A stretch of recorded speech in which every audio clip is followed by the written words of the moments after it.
Are you a new grad looking for your first nursing job? Are you nervous about your upcoming interview? Well, if so, I'm here to help. Today I'll be giving you 10 tips for landing your first nursing job. But before we get started, make sure you go ahead and click that like button and make sure you subscribe to my channel. Tip number 1, apply to as many jobs as possible. Now, this isn't always necessary, but I think that it's very important to keep your options open.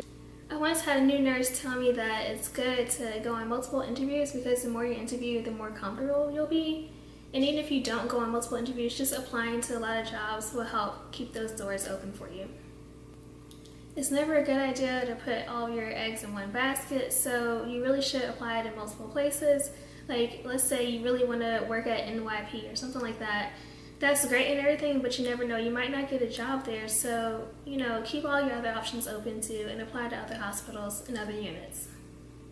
Tip number 2, keep up with all deadlines and ask for letters of recommendation in advance.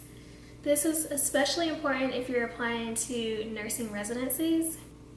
A lot of these residencies have deadlines, so you have to apply before the deadline, of course, if you want to be considered for the position. And I personally hate asking for letters of recommendation. That is one of the things that I dread the most in life. It's just that some teachers will say they'll do it for you and then they never do. Sometimes teachers will forget or they're too busy, and a lot of residencies require 2 or more letters of recommendation, and if you don't have a letter of recommendation, then they're not going to consider you. And also, some hospitals and residency programs require you to have your teacher fill out a specific form just for their hospital. So if you want to apply to multiple places, then you find yourself bothering your teachers for several different times because they have to fill out specific forms, and I just hate bothering people, But make sure you ask in advance because you don't want to wait until the last minute and then your teacher doesn't have enough time or whatever, and it's just a big mess. So manage your time wisely. Tip number 3, do your research. This is really important when you go for an interview. Every time I have an interview, I like to get out a notebook and I like to write down information about the hospital that I'm applying to. So let's say, for example, I'm applying to Emory. What I'll do is I'll take out my notebook and I write down their mission statement, their values, and their vision. And I might also write down when the hospital was founded and just any important things that I can find about the hospital, like if they're a magnet hospital. So just get as much information as possible. And I also like to write down information about the unit that I'm applying to, because when you go in for the interview, of course they're going to give you information, but if you go in already knowing some of these things, then you'll leave a good first impression and they'll think that you really do want the job, which you do. So it just looks good on your part. And as far as unit-specific information that I may write down, so you guys know that I'll be working in a NICU, so before applying to my NICU position, I went on their website and I looked up information on the NICU, and I wrote down how many beds they had, different services that they offered, what level of care they provided. So it's important to know different things like that. Tip number 4. Practice interview questions. This is very important because practice makes perfect, right? You don't want to go into the interview having no practice at all and just being like a deer in the headlights when they do ask you a question. So as a new grad, especially if you're doing a residency program, they'll often ask you behavioral-based questions. So this means questions that ask you about particular situations. So the questions may be something like, tell me about a time when you had a conflict with a coworker, or just tell me about yourself. Tell me about a challenge you faced. Tell me about a mistake you made and how you fixed it. So different things like that. You really should think about different clinical experiences that you've had. So if they ask you about a difficult patient that you had, you might want to think back to your first or second semester when you had a patient that yelled at you or something like that. It's really good to give examples from your clinical experiences, but they don't always have to come from clinical. It can be from a job or any other situation that fits the question. And with behavioral-based questions, you can find so many online. So just type in behavioral-based questions on Google, and then you can find lists and lists of questions. And maybe you can have a friend or family member just ask you some questions, and then you just answer them. What I like to do is, once again, pull out my notebook and write down these questions, and then maybe jot a few notes down so I have an idea in mind already about how I can answer this question if they do ask it. Tip number 5, prepare questions to ask when you go to the interview. Most of the time, like towards the end of the interview, they'll ask you if you have any questions for them. It is so important for you to always ask questions. If you go in there and you don't have any questions, then they're just going to think that you're not interested or you haven't really thought much about the position, right? So questions that I like to ask are like, what are the certifications that are required for this job? Like, you'll need BLS, but maybe they'll also want you to have ACLS or PALS or STABLE, NRP. So ask something like that. Another question that you could ask is maybe, are you going to be starting on days, nights, or would they rather you do rotating shifts? You could possibly ask the nurse to patient ratio. So there's always questions that you can come up with. Just make sure you prepare some questions to ask before you go in for your interview. Tip number 6, make sure you arrive to your interview early. You never want to be late, of course. What I like to do is try to get there at least 15 minutes early, and you also want to make sure you give yourself enough time to get to the interview.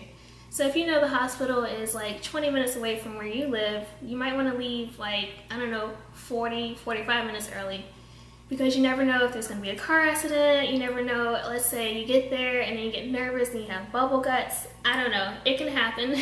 So then you have to go to the bathroom, but you need to make sure you give yourself enough time to get there, because sometimes anything that can go wrong will go wrong. And you don't want to make a bad first impression by getting there late. Tip number 7, bring several copies of your resume and even your cover letter or your BLS. So some places may ask for your BLS certification. Like the job that I applied to, they told me that I need to bring it. Other places may not care. But it's always good just to have copies with you. Also, you may not know if you're going to do a panel interview with 4 or 5 people asking questions, or if it's just going to be one-to-one, but make sure you just print out extra copies so that everyone there will have a copy of your resume just in case.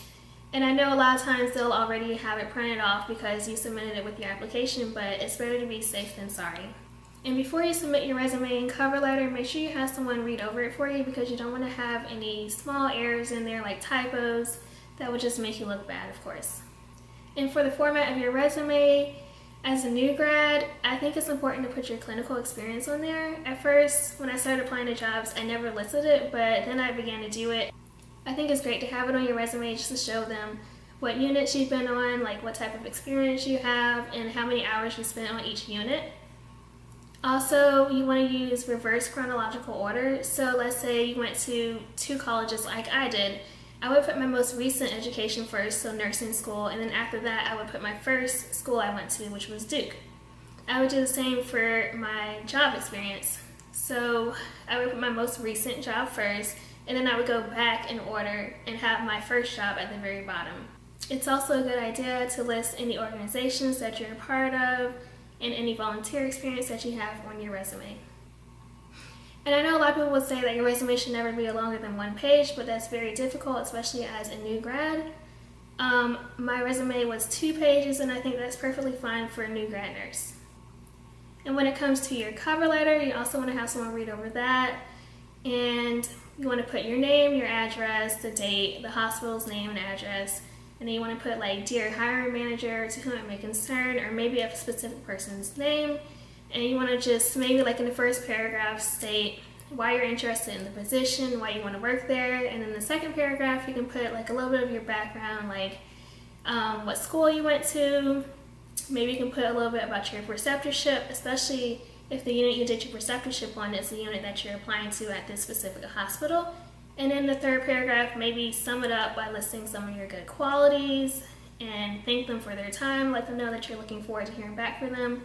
And then you put sincerely your name, and make sure your cover letter is never any longer than 1 page. Tip number 8, make sure you always look and act professional. This is very, very, very important. You want to, of course, wear your business casual or business dress. I think everybody knows what that is, so I shouldn't have to go into detail about that. You want to make sure your hair is out of your face and not super wild. And I personally love big frizzy natural hair. Like, I have natural hair, but when I go to an interview, I make sure that I pull it out my face. I don't think that natural hair is unprofessional at all, but you just want to make sure it's not in your face and covering your eyes, of course. When you go to the interview, make sure you're smiling, you're laughing, you're showing your personality. Also, make sure you give firm handshakes. Don't be in there chewing gum, obviously. Another thing to think about before you go to your interview is maybe eating. You don't want to be in there with your stomach grumbling. But at the same time, I know that some people have upset stomachs when they eat and they're nervous, so I guess it depends on the person, but keep those things in mind. Also, before you leave the interview, make sure you thank them for their time. And I know a lot of people will say that you should write thank you notes. I personally have never done that, but it always looks good on your part, so that's something that you can also do. Tip number 9, it is okay if you do not get hired, okay? Don't beat yourself up. If you watch one of my previous videos, you'll see that it took me 3 interviews before I landed my first job, while some of my classmates got the first job that they interviewed for. So sometimes it takes time, and just because someone says no, that doesn't mean you're never going to get a job. Maybe that just means that God has something better out there waiting for you, so just keep trying. Also, it's important to get used to rejection. That's just a part of life, whether it's for interviewing for a job, whether it's for approaching your crush or whatever. Rejection is a part of life, so don't beat yourself up over it. It will be okay, and you'll get what you want eventually. So if you don't get the job that you want, of course, just keep trying. Just keep applying to more units in different hospitals. Don't feel like you shouldn't apply to a job because you feel like you might not get it. You never know. You should just apply anyways, because the worst that they can say is no. And you have to remember the saying that you miss 100% of the shots that you don't take.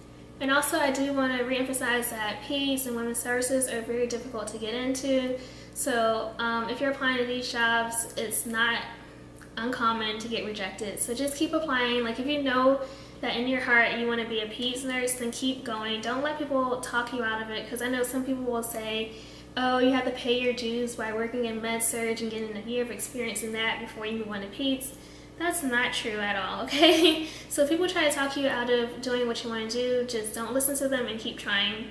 I know that some people will wait like months and months after they graduate just so they can get the job that they want, which, you know, if you can do that, great, but I know some people need to work, they need money, so if you do have to, you know, get a med-surg job for a year, even though you don't want to do that, sometimes you just got to do what you got to do. But I would say don't settle. Just keep trying until you get what you want. You will get your dream job eventually.